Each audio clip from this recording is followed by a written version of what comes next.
Hello everybody, I'm Catriona Morten, I'm a sensory-motor psychotherapist, and today I'd like to talk to you about the connection between being triggered and dissociation. But before I jump into that, if you're enjoying these videos, then please give us a like and subscribe to our channel because it really helps us get our message out there to loads more of you.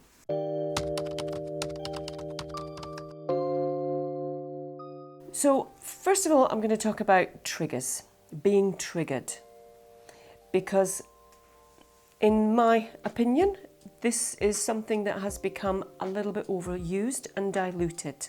When someone is triggered, it's an instant thing, and it means that their nervous system has fired off. So what's actually happened is a trauma that has been stored in our amygdala, a traumatic experience, which is something that has been completely overwhelming, felt life-threatening, taken us out of our window of tolerance that I was mentioning in a previous video, and we actually have no capacity to cope. We go offline.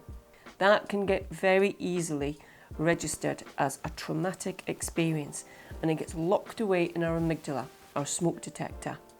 And it's a very primal part of our brain, part of our survival system. When something in there gets triggered, so something in that experience has been fired off, we've been reminded of that, and it's an instant thing. Our amygdala goes off and our nervous system activates, and that can look like a lot of different things for a lot of different people, which I'll go into. But it's a really physiological thing, and it has a very dramatic impact on our body, the way we feel. If we're present, it takes us offline. It's not something that we don't like, something that makes us feel a bit uncomfortable. That's a choice thing. That's general discomfort. That's being maybe out of your comfort zone a little bit, which can feel really uncomfortable, but it is very different to being triggered.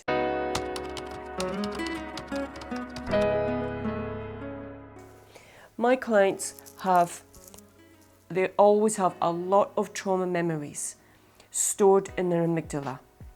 It can make life very, very limiting, very frightening, very debilitating, and it can make doing anything really problematic, difficult, and very disconcerting. When someone is triggered, you would most likely be able to see it. Often, people don't realise that they're triggered. Sometimes when I'm in session with people, or if I open up a Zoom call and I'm like, whoa, are you okay? You seem very distant and quiet and not really there. And it's only when we can go through a bit of a checklist that's very particular to that client that we can work out if they are a little bit dissociated and how present they are. Because they might not know. They think they're okay because they're so used to being in this state. And because it's so quick and it can last for a long period of time, it can be difficult for them to spot. And often it's only when we start to come out of it, they realise it's like, whoa, yeah, the room is a lot brighter, and oh gosh, I can breathe. Well, certain things have shifted and changed, that they were aware that actually they were pretty dissociated. Because that's often what happens. If we don't have the capacity, if the things that are being triggered are massive, then it's going to kick in your fight, flight or freeze. And so you're going to dissociate. When people are frozen, they're very dissociated. I've seen people so frozen that they're almost catatonic. They can't hear anything, they can't see anything, they'll have their eyes tightly shut, and you know that they're just stuck in this frozen, terrified, traumatized place. Sometimes they can be icy cold, or sometimes they can be absolutely boiling hot and sweating. It's a real physiological thing.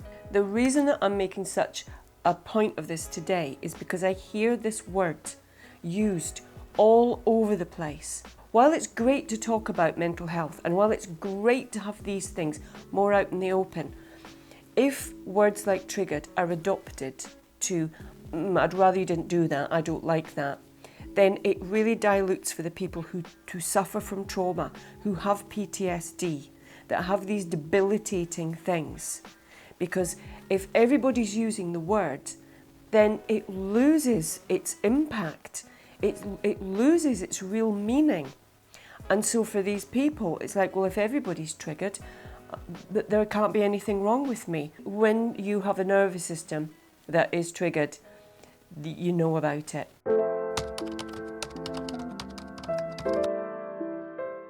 Dissociation can look like a lot of different things for a lot of different people, and it's a really serious issue.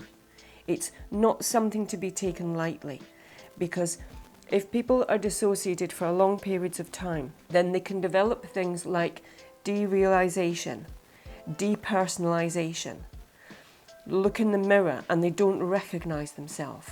Nothing feels real. That's terrifying. And, you know, for some people, they can be so far out of their window, so anxious that they maybe haven't slept for days. And that sense of real and not real, that half awake dreaming state, that can be really frightening, because things can look and feel very, very unreal and different. That's terrifying. And when people don't understand what's happening, they just think there's something really wrong with them and they don't know what to do about it, because really it's your body saying, oh my God, my nervous system is absolutely gone off. All these physiological things have happened and I need to be able to do something about it. Often when people are really dissociated to that degree, it's somebody else noticing and hopefully having the right tools. If somebody can't hear you, if they're really, really caught in this catatonic, terrified state, then it's very advisable not to touch them, but to try and judge your distance. It's like, okay, you know, maybe you can hear me, maybe you can't, but I'm going to keep talking to you and using a very gentle tone, trying not to panic yourself if it's, you know, if somebody's really gone out of the window. Because they need consistency, reassurance. They need to know that you know what to do. Okay, you know, I'm just going to make you aware of it. Is there anything you can move? Is there anything at all? And if it is, it's like, you know, even if your eyes are tightly shut, can you squeeze them even tighter? Just getting something as an access point that actually helps bring them back into the present and out of this terrified place that they're in, that's a place from the past. Your amygdala has no chronology and it has no way of differentiating between this thing that just went off, it's not happening back then, it feels like it's happening right now. You know, there's not really much point sometimes saying to somebody, look, you're perfectly safe here. It's like, I know that, but I am absolutely petrified. So we have to find ways of helping the body regulate, of bringing the nervous system down by bringing the present into sharper focus.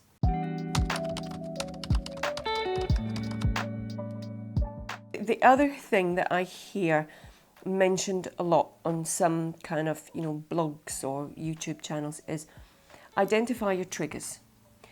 Now, if you can, brilliant.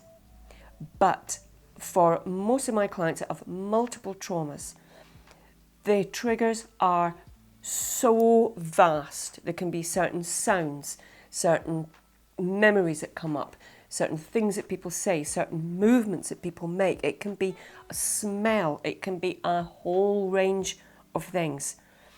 And if they were able to identify all of them, well, then what they're going to do, just avoid them. You're going to have to really shrink and minimize your life. It's already shrunk enough. What I'm helping people to do is recognize when they're dissociated. What are the signs?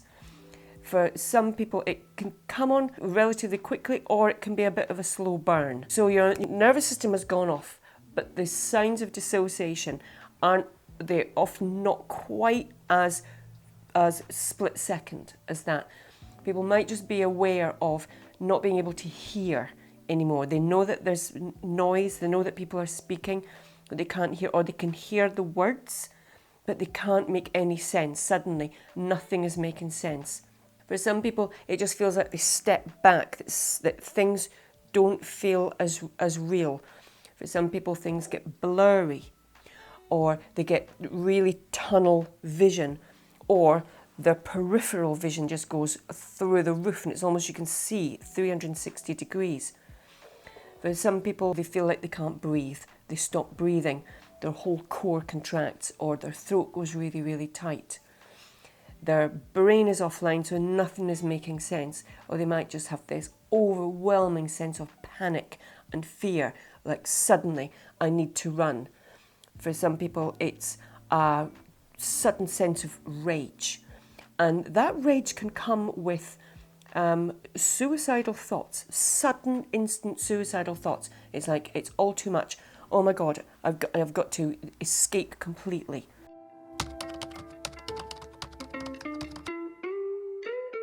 When someone is triggered, if someone has traumas in the amygdala, and none of us really know what's in our amygdala because you can't kind of look into it and see, then one, we can stay dissociated for long periods of time.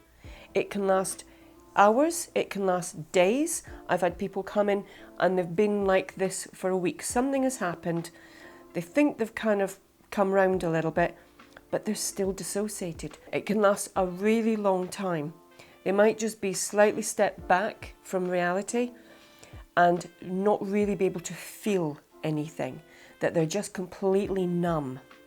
For some people, it's like, I haven't been able to eat because your digestive system can just shut right down. Or for other people, it's they've been binge eating.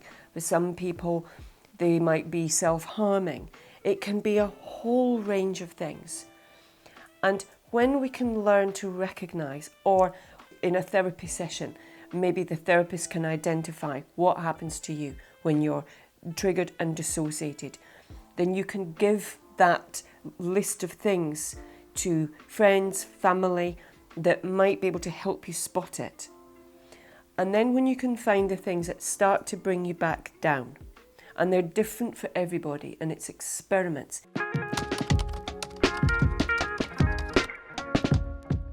For a lot of people that go into that really frozen state, then they've been harmed by someone else, by others. And so they don't want to do anything big. So it'll be little tiny things. Can you move your toes inside your shoes? Things that only you know that you're doing, that wouldn't be spotted. Is it any muscle that you can find to move and just work a little bit? Is there something that you can like fix your eyes on and take note of the detail of that thing? Are there ways that you can use your senses? Do essential oils help? Essential oils are brilliant because they're pure, they're natural, and they have a real kind of hit to them. They wake up our senses, which is what they're supposed to do.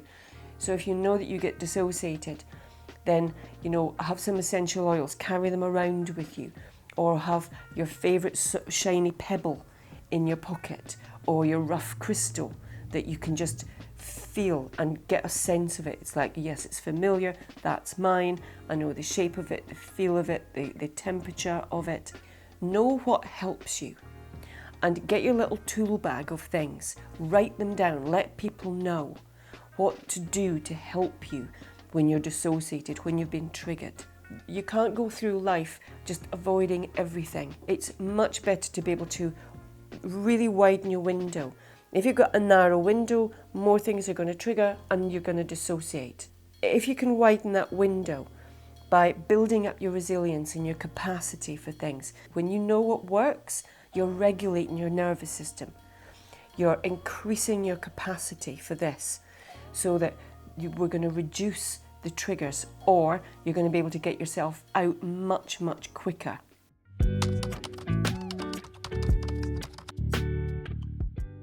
So it's learning to recognise when you're dissociated, when you've been triggered, what happens and what to do to help. When you know that you've got things to do and they work and they help, it's so much more reassuring, and we can build a bit of confidence with it. So in a way, this video is for all those people who are really triggered, and for everybody else to just be mindful of the way that you're using certain words, because this is a word that has real deep meaning for people that have PTSD and complex trauma. It's really debilitating. It's a massive thing that they feel, and it isn't just a sense of uncomfortableness. That will pass. You know, if somebody's done something, said something you don't like, you might have feelings about it, it might make you feel really uncomfortable, but it will pass. Your nervous system hasn't gone off. Your brain hasn't gone offline. You're not completely debilitated for hours, days, weeks. So just being a little bit mindful of the use of that word, and to have real compassion for the people amongst us who really do suffer from PTSD triggers dissociation, because it's a very real thing. So I hope that helps make sense of things and it resonates with you and it's useful and hopefully interesting. If you've enjoyed this video, then please give us a like and subscribe to our channel, and I look forward to seeing you again very soon. Okay, bye.